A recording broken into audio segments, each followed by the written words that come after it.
Selamat datang di webinar Tantangan Industri Kreatif Bertahan dan Berinovasi di Era Pandemi, Jumat 4 Desember 2020. Saya Helen Simarmata yang akan memandu webinar kita pada kali ini. Webinar ini diadakan oleh Komite Penanganan COVID-19 dan Pemulihan Ekonomi Nasional atau biasa disingkat dengan KPCPN.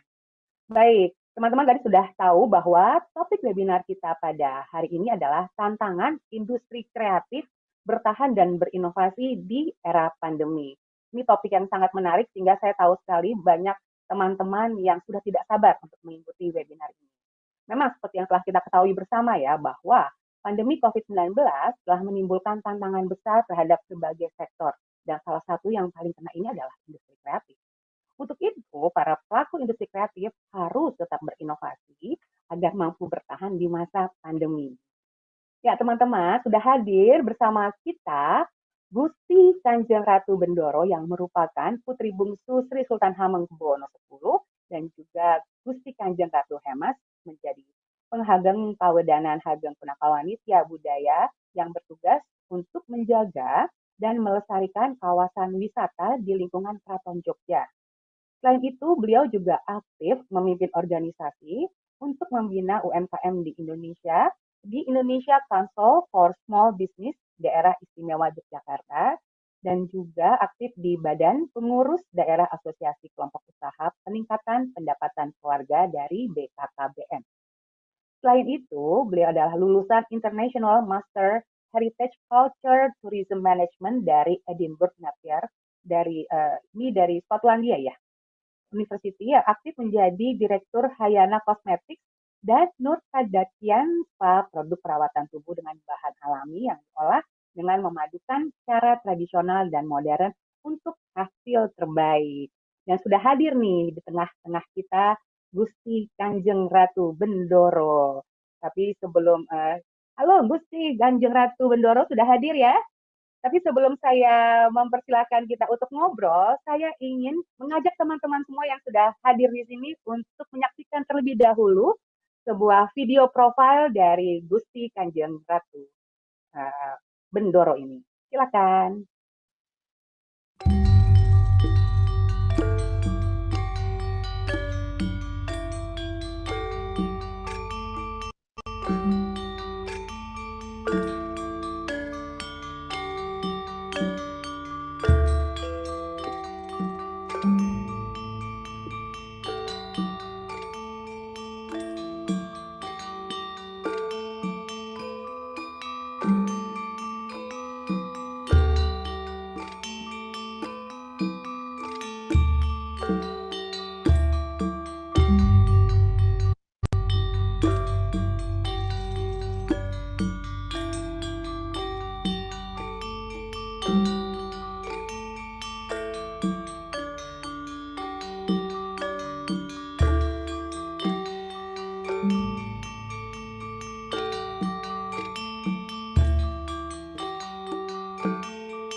Ya, itu dia video profil dari narasumber kita yang ayu banget ya, cantik banget. Agak mulai terintimidasi nih. Oke, selama kurang lebih 20 menit ke depan, kita akan menyimak paparan dari Gusti Kanjeng Ratu Bendoro. Selamat malam, Gusti Kanjeng Ratu Bendoro. Selamat malam, Helen. Aku panggil Gusti Bendoro aja ya? Iya, siap. Bener ya? Maaf loh kalau salah-salah. Enggak, sudah benar. Udah benar. Wong Batak soalnya. Agak nggak pas. Baik, Gusti Bendoro. Jadi terkait dengan tema webinar KPCPN kita pada malam hari ini, saya ingin tahu juga nih bagaimana peran Keraton Yogyakarta dalam mendukung kelangsungan industri kreatif dan pariwisata di masa pandemi yang jelas-jelas terkena impact dari pandemi ini ya. Nah, jadi untuk itu kami silakan Gusti Kanjeng Ratu Bendoro untuk memberikan pemaparannya bagi kami semua di sini. Terima kasih, Mbak Helen. Pertama saya terima kasih kepada seluruh panitia dari Komite Penanganan COVID-19 dan Pemulihan Ekonomi Nasional. Yang kedua, saya berterima kasih kesempatan yang diberikan oleh Kementerian Kominfo Republik Indonesia. Dari Cyber Kreasi juga saya berterima kasih Selamat malam Bunda Ana Avanti, saya ngefans berat. Dan juga selamat malam saya ucapkan kepada seluruh peserta webinar malam ini. Mungkin saya akan sharing screen dulu terlebih dulu nih. Mungkin belum banyak yang memahami atau mengenal saya sebenarnya siapa. Kita bisa share screen langsung yang kedua mungkin ya. Pak. Malam ini saya diberikan tugas nih oleh Mbak Helen untuk memberikan sedikit wawasan tentang bagaimana Jogja ini gitu. Jogja sendiri, alhamdulillah kita diberikan apresiasi yang begitu besar oleh Bapak Presiden dan karena penanganan di Jogja itu termasuk salah satu yang dianggap sukses walaupun kita juga masih terus menangani COVID yang terus berkembang hari demi hari. Terutama yang bulan depan, biasanya Jogja itu kalau sudah ada long weekend, itu kasus bertambah gitu ya. Karena juga banyak kedatangan dari pariwisata dari beberapa provinsi. Nah, saya mulai dulu mungkin dengan sedikit perkenalan. Tugas saya di Keraton, saya adalah pengageng KHP Nitya Budoyo, di mana ini pertama kalinya dalam sejarah keraton, pengageng itu adalah seperti menteri pariwisatanya gitu ya. Nah, ini diduduki oleh seorang perempuan. Jadi saya dan kakak-kakak saya ini pertama kalinya perempuan yang menduduki strata yang tertinggi yaitu di pengageng, di organisasinya. Dan di Nitya Budoyo ini saya bertanggung jawab untuk museum, di mana keraton memiliki 4 museum yang kita kenal sekali dengan Taman Sari, lalu Museum Keraton yang besarnya, istananya, dan juga ada Museum Kereta, dan juga ada Pagelaran. Memang sekarang kita sudah mulai sedikit berubah, tidak seperti yang dulu lagi, tapi nanti saya akan ceritakan terlebih detail nanti di dalamnya. Nah, tapi untuk dari segi usaha, saya memiliki 2 usaha, yaitu Nurkadatian Spa dan juga Hayana Skincare. Dan tentu saya juga dituntut untuk memiliki organisasi, karena semua putri dari Nusa ini diwajibkan untuk memiliki kontribusi terhadap masyarakat. Jadi kakak saya yang pertama itu di Pramuka, Kak Kuarda Pramuka Daerah Istimewa Jakarta. Dan juga kakak saya yang kedua, itu salah satu dari sekian banyak organisasi yang diampu oleh kakak saya nomor 1 ya. Kakak saya nomor 2 lebih kepada Karang Taruna gitu. Nah, jadi kami masing-masing memiliki area organisasi masing-masing. Nah, saya lebih banyak ke area UMKM dan juga pariwisata. Next. Ini kata-kata yang Ngersodalem atau Sri Sultan Hamengkubuwono ke-10 pernah ucapkan di awal-awal pada saat pandemi terjadi di Indonesia. Mungkin saya agak sedikit terjemahkan ya, terutama untuk Mbak Helen yang mungkin tidak bisa Jawa gitu ya. Jadi bacanya adalah mangasah mingiseng budi, memasuh malaning bumi. Di mana bisa diartikan dalam kehidupan kita sehari-hari adalah bahasa Jawanya golek menangi dewe, golek butuhe dewe, golek benere dewe. Ojo nganti golek 3G itu, gitu ya. Jangan mencari kemenangan, jangan cari kebutuhan, dan jangan cari kebenaran diri sendiri. Jadi kita tidak boleh egois, gitu ya. Kita contohnya yang sangat simpel aja, kita menggunakan masker itu bukan hanya tidak untuk keselamatan diri kita sendiri, tapi juga untuk keselamatan orang banyak. Karena dengan kita menggunakan masker, kita memutus tali rantai COVID-19, maka orang juga bisa mulai beraktivitas, mulai bisa berjualan lagi. Nah ini, ayo kita sudah tidak waktunya untuk egois. Sudah tidak waktunya untuk ini aku, maunya aku ya bernafas dengan bebas tanpa masker, atau mauku ketemu sama teman-teman tapi nggak mau pakai masker. Nah ini yang memang ditegaskan oleh Ngersodalem bahwa jangan maunya menang sendiri, jangan maunya tentang kebutuhannya diri sendiri, dan jangan menganggap diri kita sendiri yang benar. Nah, ini yang Ngerso sampaikan di awal pada saat pandemi. Next. Seperti yang kita tahu bahwa pandemi ini mengenai semua lintas sektor, gitu ya. Terutama Jogja, di mana sangat berdominan kepada pariwisata. Keraton memiliki museum yang juga membutuhkan masyarakat untuk datang, gitu ya, turis untuk datang. Nah, makanya pada saat awal pandemi, sudah beberapa tahun yang lalu sebenarnya kita melakukan renewed dan repackaging culture istilahnya. Jadi culture atau Keraton Jogja itu stigmanya selalunya mistis gitu ya.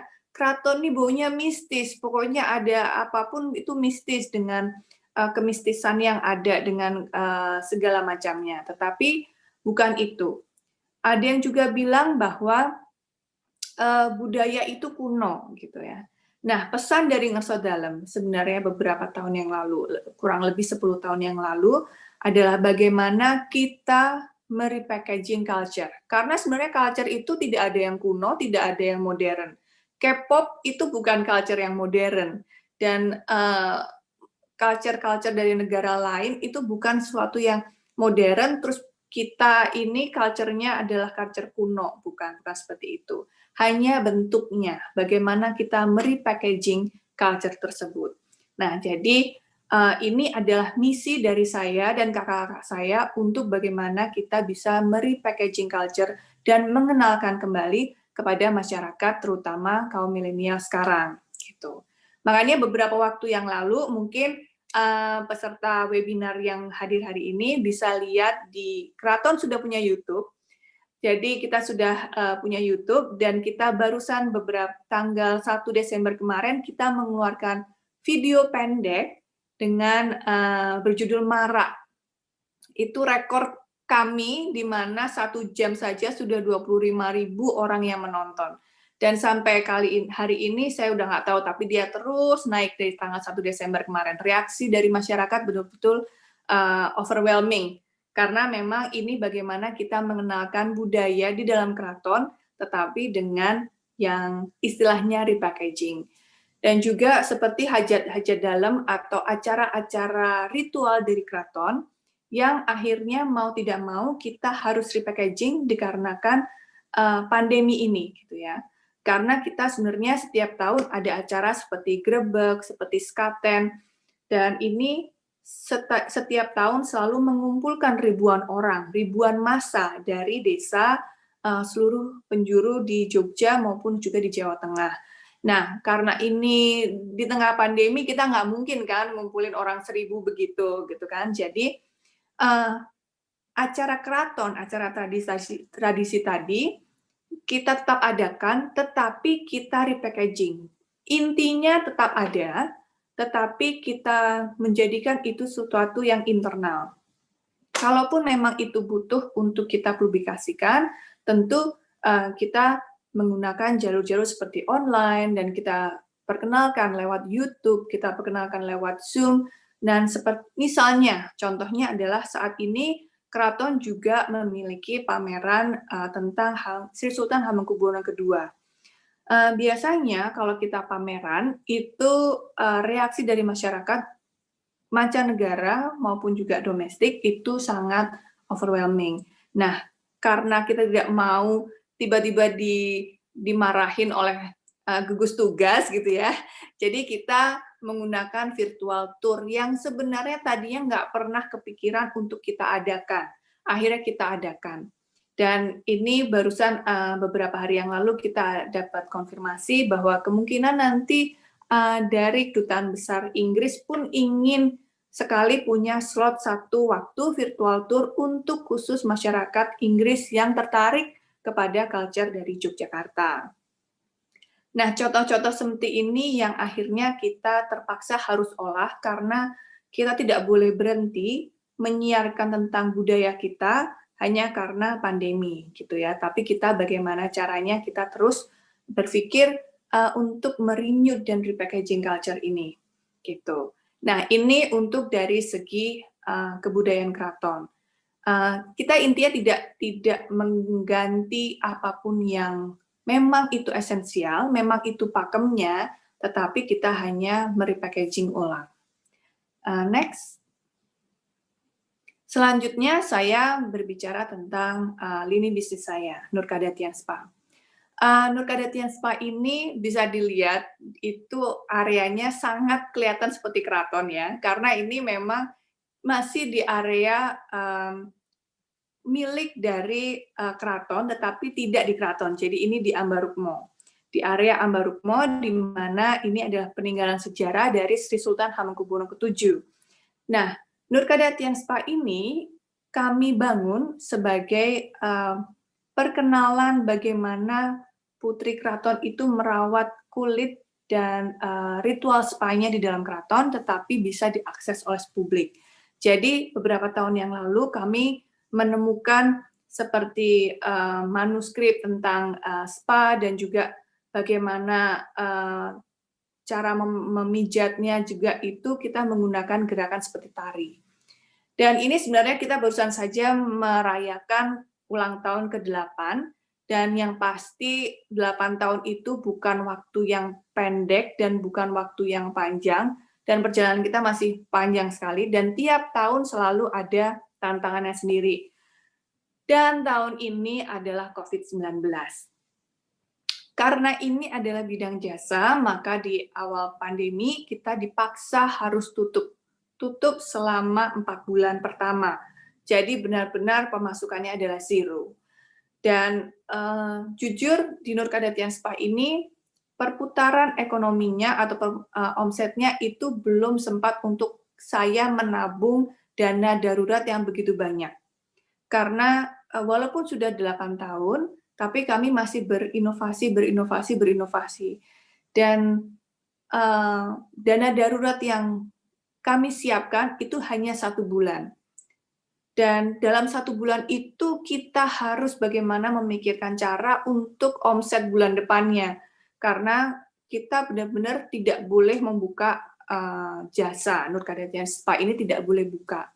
Akhirnya pada awal-awal itu saya mengumpulkan semua karyawan, saya duduk bersama mereka, saya bedah semua, begini situasinya, kita harus tutup, gaji kalian bukan saya potong, tapi saya hutangkan. Jadi itu sesuatu yang membuat mereka menjadi nyaman. Oh ya, jadi gaji saya tidak hilang, tapi kami hutangkan. Jadi itu suatu sekuritas buat mereka.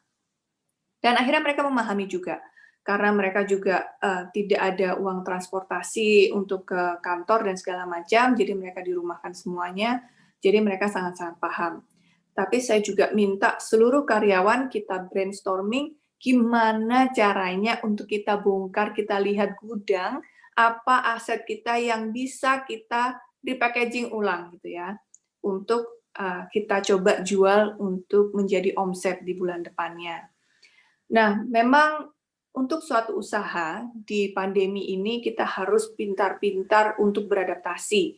Kita harus pintar-pintar untuk mencari produk sampingan yang bisa memboosting omset paling tidak sedikit tapi berlahan-lahan gitu ya. Jadi tidak totally nol, tidak totally zero income gitu ya.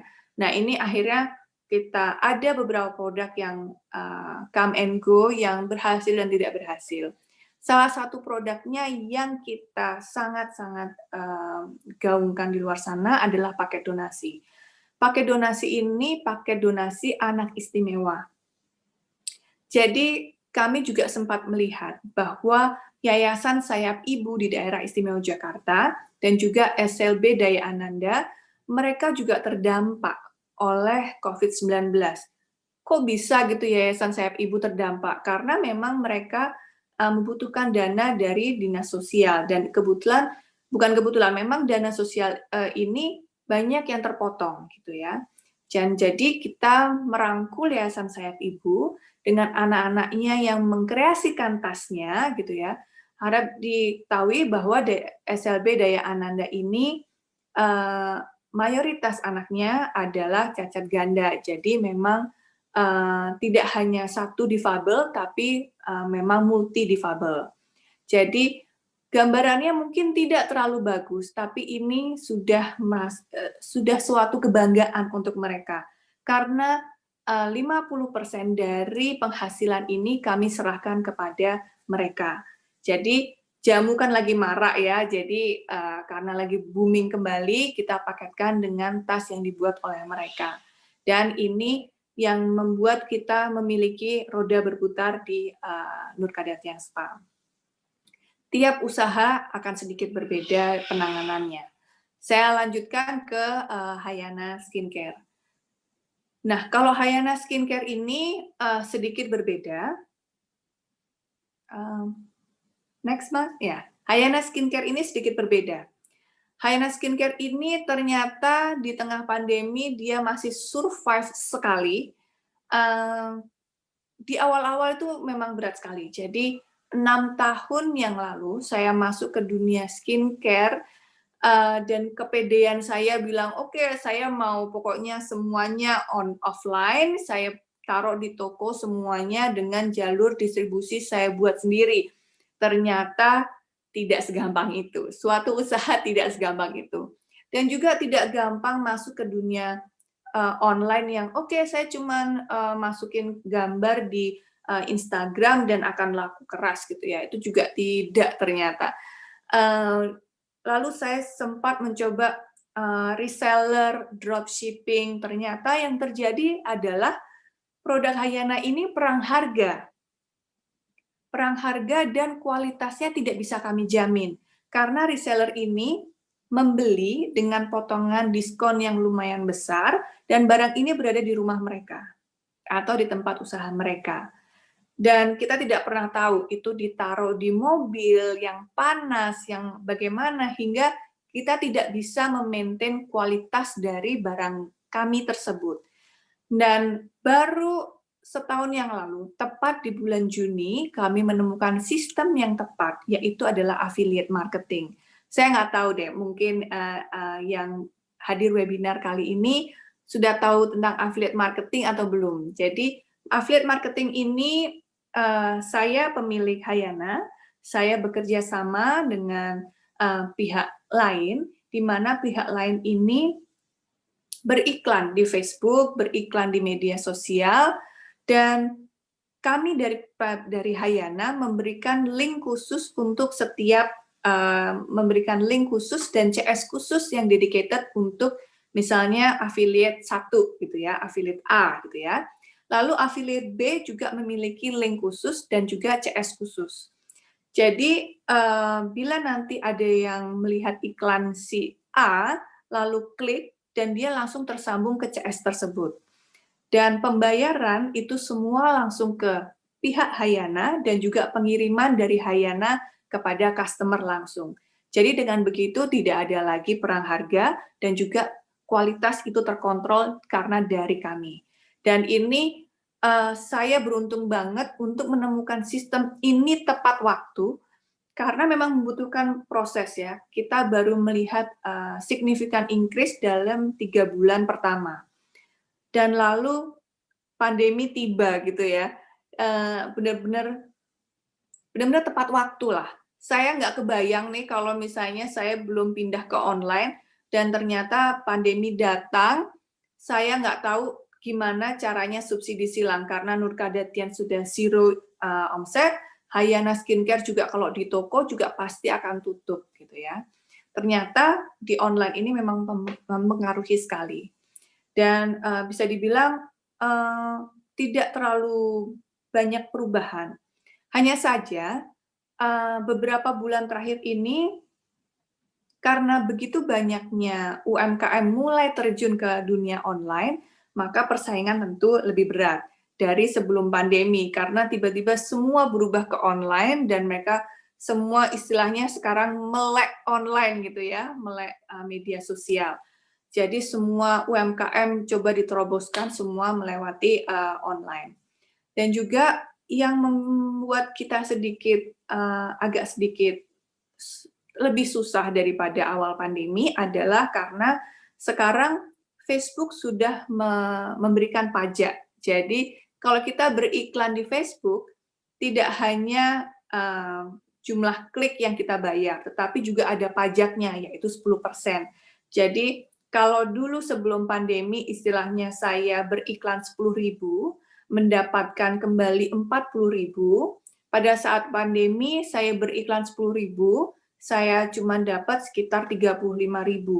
Nah, sekarang dengan pertarungan online dan juga pajaknya, ya bisa dibilang saya mendapatkan 25.000 sampai 30.000. Jadi berkurang hanya effort beriklan yang harus lebih kuat. Nah, tetapi tetap online menjadi pilihan untuk kita bisa survive. Begitu. Yang pasti juga kita harus membangun kepercayaan kepada customer bahwa barang kita ini memang tidak tercemar oleh COVID ataupun protokol kesehatan pun tetap terjaga. Itu yang paling penting. Kepercayaan customer itu yang terutama. Next. Ini yang saya buatkan ini adalah bisnis di era pandemi ini. Pertama kita harus adaptasi, itu sudah pasti. Kita harus adaptasi. Tidak bisa kita bilang ya aku jualannya ini, aku maunya jualan ini gitu ya. Kalau nggak jualan ini ya aku nggak mau gitu ya. Akhirnya milih tutup daripada jualan. Nah ini sebenarnya jangan seperti itu. Sebenarnya bagaimanapun perputaran dikit demi dikit kita harus coba. Mau itu jualan masker di awal-awal, jualan face shield, jualan apapun, dan kita juga bisa kolaborasi. Karena ini bukan zamannya lagi kita untuk egois gitu ya, hanya aku sendiri, aku. Tapi bagaimana sekarang kita harus beradaptasi dan kita juga harus merangkul kanan kiri. UMKM apa yang bisa kita rangkul untuk kita jualan bersama-sama.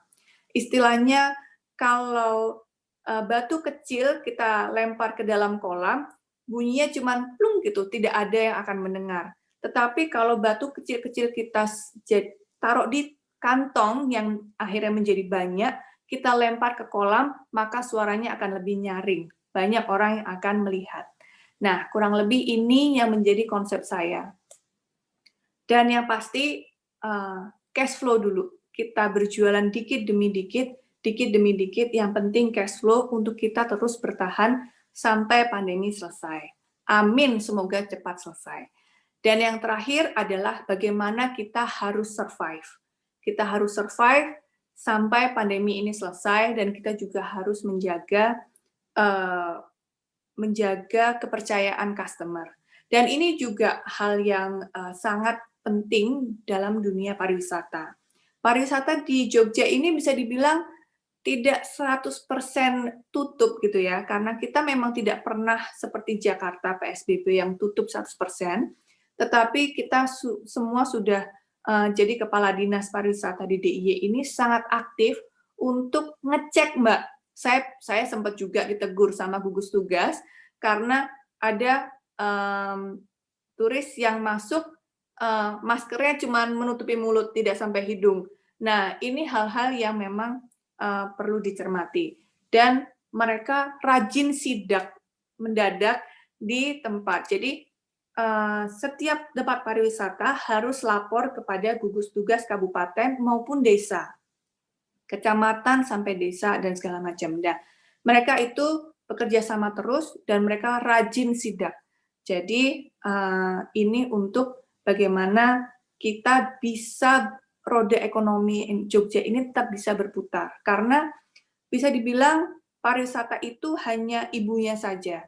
Tapi sebenarnya yang menjalankan roda perekonomian di Jogja ini adalah UMKM-nya. Seperti saya, di ICSB, ini saya di bawah ICSB ini banyak UMKM yang menengah yang sudah siap gitu ya. Dan di BPD aku ini lebih kepada mikro.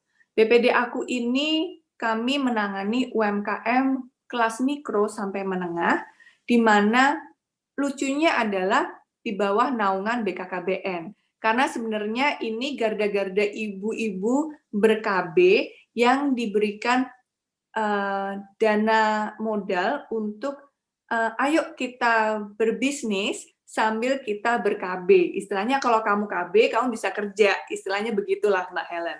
Jadi kenapa BPD Aku ini di bawahnya BKKBN? Ini yang sangat unik sebenarnya. Dan mikro ini di Jogja, satu kelompok UPPKS atau satu kelompok UKM ini terdiri dari 10 orang ibu-ibu. Mayoritas 95% tetap ibu-ibu. Karena yang masuk ke sini itu harus yang ber-KB. Ada 5% laki-laki yang juga ber-KB, Mbak. Dan ini bisa masuk ke dalam BPD Aku. Nah, satu kelompok itu ada 10 orang. Dan di Jogja sendiri ada 458.000 kelompok. Jadi bisa dibilang ini sangat besar jangkauannya sampai ke desa-desa. Jadi ibu-ibu yang jualan lotek, jualan gado-gado, jualan angkringan itu semua masuk ke dalam perhimpunan UPPKS ini. Begitu. Jadi tidak hanya perputaran ekonomi saja, tapi juga menang di KB-nya, Mbak. Saya rasa sekian aja dari saya karena waktu saya cuma 20 menit ya Mbak, saya nggak mau ngomong terlalu panjang. Jadi usaha dari keraton seperti ini kita harus tetap flow dengan pekerjaan yang ada gitu ya, dengan lini bisnis saya juga. Dan kita sebenarnya dari UMKM ini sudah mencari cara bagaimana untuk 2021 kita harus istilahnya engine motor itu sudah mulai dipanaskan lagi untuk akhirnya kita melejit ke atas. Saya rasa gitu aja, Mbak Helen. Terima kasih atas waktunya.